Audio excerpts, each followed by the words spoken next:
Assalamualaikum warahmatullahi wabarakatuh. Innal hamdalillah nahmaduhu wa nasta'inuhu wa nastaghfiruh wa na'udzu billahi min shururi anfusina wa min sayyiati a'malina.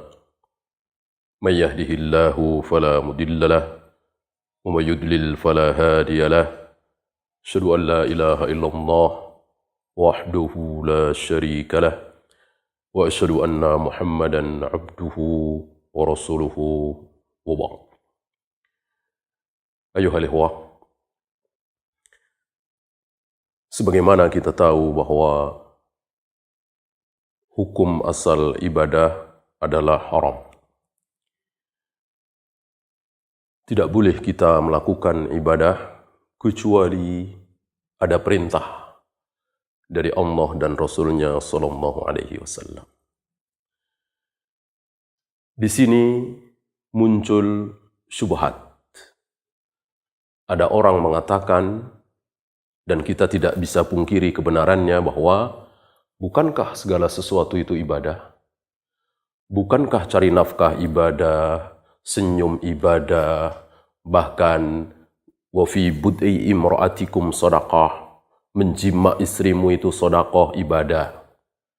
Kalau begitu, kita harus bekerja, harus cari nafkah, harus senyum, mengikuti contoh Nabi.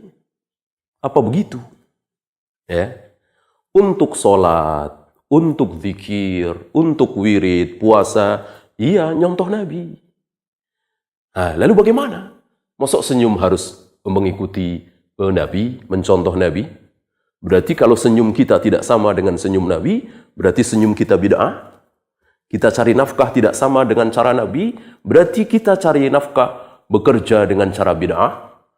Kata antum tadi, katanya, kalau ibadah harus mencontoh Nabi sallallahu alaihi wasallam.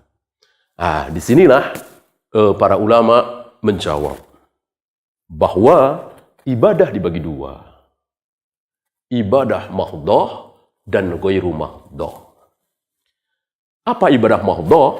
Salat, puasa, zikir, wirid, melempar jumrah, mencium hajar aswad, tawaf, sa'i. Ini harus mencontoh Nabi sallallahu alaihi wasallam. Berbeda sedikit dengan cara Nabi, bid'ah. Kullu bid'atin dhalalah wa kullu dhalalatin finnar.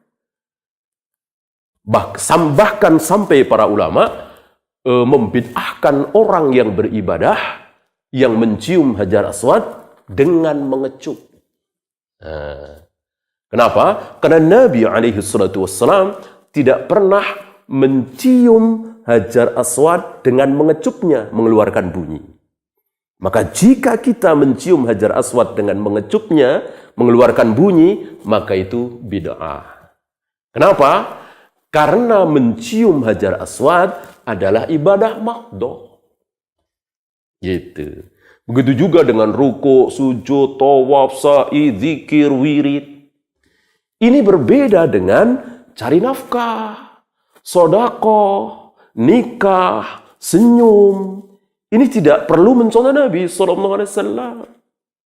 Senyum Nabi manis, senyum kita tidak terlalu manis, nggak apa-apa, nggak dosa. Sunnahnya di senyumnya, bukan caranya. Kenapa? Karena senyum, cari nafkah, itu ghairu mahdhah, bukan mahdhah.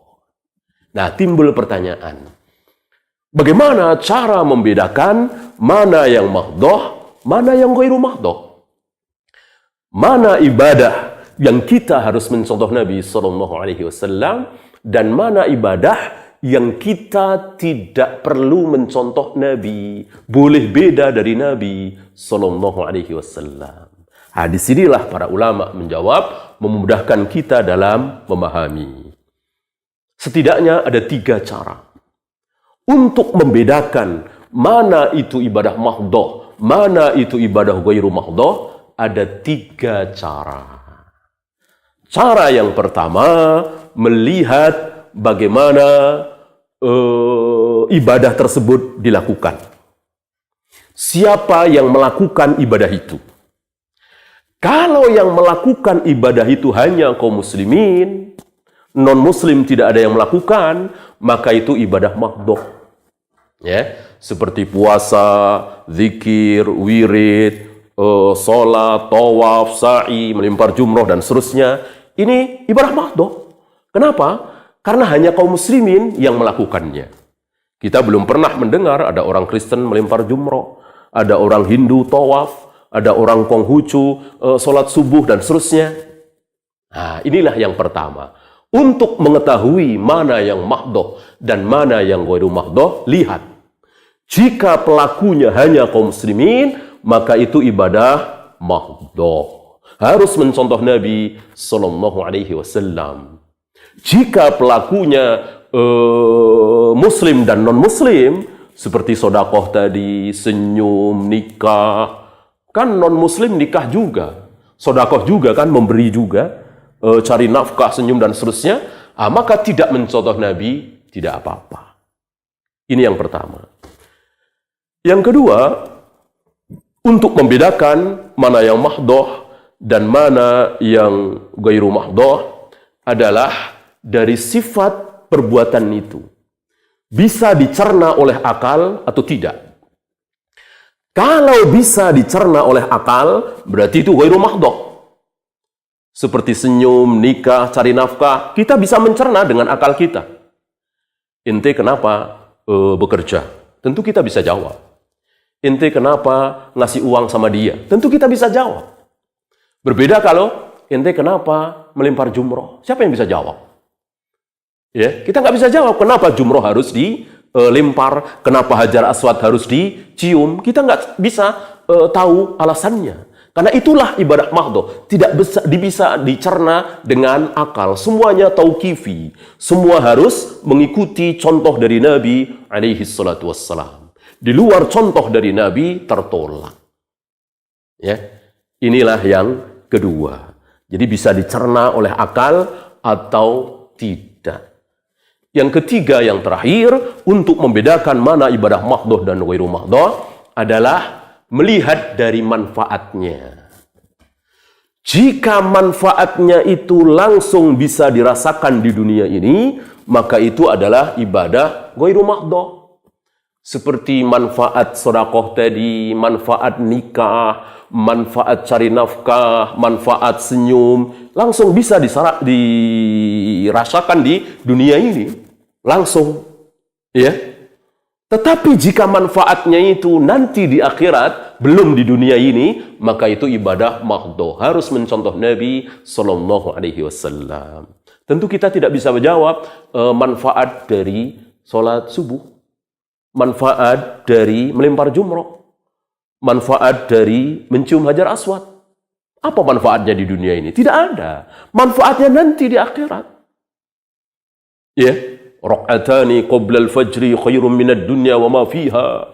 2 rakaat yang dilakukan sebelum salat subuh, qabliyah subuh, itu lebih baik dari dunia seisinya. Di mana? Tentu di akhirat. Di dunia kita tidak bisa merasakan apa yang kita dapati setelah salat qabliyah subuh 2 rakaat. Enggak dapat apa-apa, capek iya. Karena apa? Karena manfaat ibadah mahdhah nanti di akhirat, bukan di dunia ini. Nah, jika kita mendapati ibadah perbuatan kok manfaatnya nanti di akhirat, bukan di dunia ini, maka wajib mencontoh Nabi, meniru Nabi, mengikuti Nabi dan para sahabat ridwanullah alaihim jami'an. Nah, 3 hal ini mudah-mudahan bisa memberikan petunjuk kepada kita, mempermudah kita untuk memahami mana mahdhah dan mana ghairu mahdhah, dan setidaknya kita keluar dari syubhat bahwa ini ibadah harus mencontoh Nabi, padahal ibadah itu tidak mencontoh Nabi tidak apa-apa karena ghairu mahdhah. Kita dengar di sebagian daerah ada orang yang tidak mau pakai kendaraan, tidak mau pakai piring, sendok dan seterusnya karena ini tidak dicontohkan oleh Nabi. Ya, ini keliru. Justru yang ghairu mahdhah malah maunya mencontoh Nabi. Justru yang mahdhah malah mereka nggak mencontoh Nabi. Mereka muludan, tahlilan, manakiban, dan seterusnya yang tidak pernah dicontohkan oleh Nabi Sallallahu Alaihi Wasallam.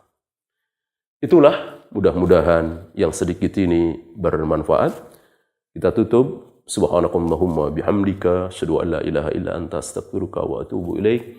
Assalamualaikum warahmatullahi wabarakatuh.